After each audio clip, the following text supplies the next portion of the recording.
Keptu. Aka kenapa gak kena? Hacı oradaysa Satu oldu. yok oldu. Azırak tutup koyuyor. İşten patma. İnsan gözgünlüğünde bir kettanı yine. Yok. Az Türkiye'nin marka. Muymuşum batırıp kalmış. Ta adam vakti yüksel gidermiş. Ta vakti gelse yine. Ya aka. Ya aka bunun anladın ama yolda çok azalt. Şunu da azalt var. Ayağını koymuş. Satu oldu aka. Satu oldu. Muşuk oldu. Abi ne? Abiden uçuran kapçıyor yolda. Şundan şimdi bir sürü azalt geldi bana aka. Satu oldu aka kapmayız.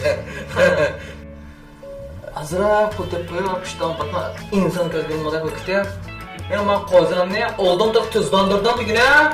İşten boşa düştü deyip. Ara işten küçülsen koy alsam. Aka ben kozan şikayet okumatmayaklar. Okukanmasam da kımaydım koy meneki. Şuna mısın? Kozan diyeyim açar dursa şuna mı? Açar meneki. Neyim olsa hatalığını bilip bak hiç çok. Bugün bak var.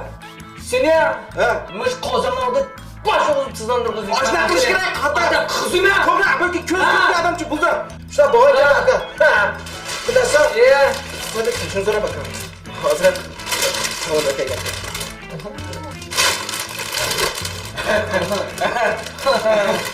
Tokta. Nima bu?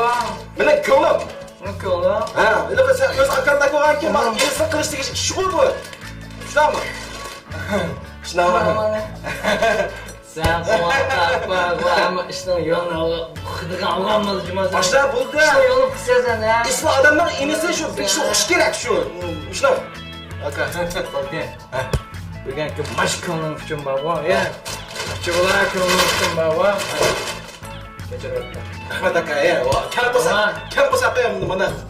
Bir de yarısından o müstemiyetinde basıp geçirip siz sektörü bu değil mi? Açar o, akademiye o sattırdı bir yerden. Şuna mı? İnan deysen kozam. İnan bu. İnisi mi? Kendin var mı? Kaç para işçem anne. Ya Aka şimdi sen... İşçe! Gel gözü anne. Aka şimdi sen mutlu yapın. Ya aşağı gel kod. Makala ya. Tona akıt gel ama bak kullanma nasıl gerek bu işinde ha. Mışak. Gelen bak ben seni kaç pul buluyor bu. Kaç pul? Aka azına kırıldı beni ki yakası yeni bak fıkarlı bak. Ne kaç pul bu kalk ya bu sana bulanayım ha. Yasin, Sala Aydın'a yeni saq tupul bəsən, özünü saqçıq tutub bəyən bilən oxşaş qoy. Bu qılğanlarını hiç düşünəlməyivətdi məncüm o. Fırla gözüm. Ay görenge. Şu anda. Ay şu. Gözlerime bak fırlay görenge. Şu aşağı burada arkadaşlar. Ben şu an ben ayı bunu ben de arkadaşlar. Aka mesela sizler oradan oturapsızlar. Dağınık yakşı oturanlar. Benim mangaştıra yaka. Azar işlerim battı. Kayta yaka. İşte olsun telefonsan dik gidip mecbur. Kırdaşım o zaman yapmadım. Akka dedim. Aka. Pıldım baş bozuma man yapmadı ha. Aka. Çatay yok aka. Aka. Bak akıl olsun fıkar. Yol dikkat tutma. Apritayım ha. Ben özüm dik gidip. Bakın. Yenge sen. Oturanlar bu. Ben ısıtıp koyayım. Odakma. Bak aka sen. Bak. Gel. O zaman gel.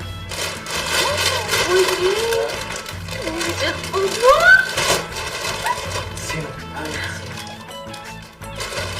Alacağım. Akanlar.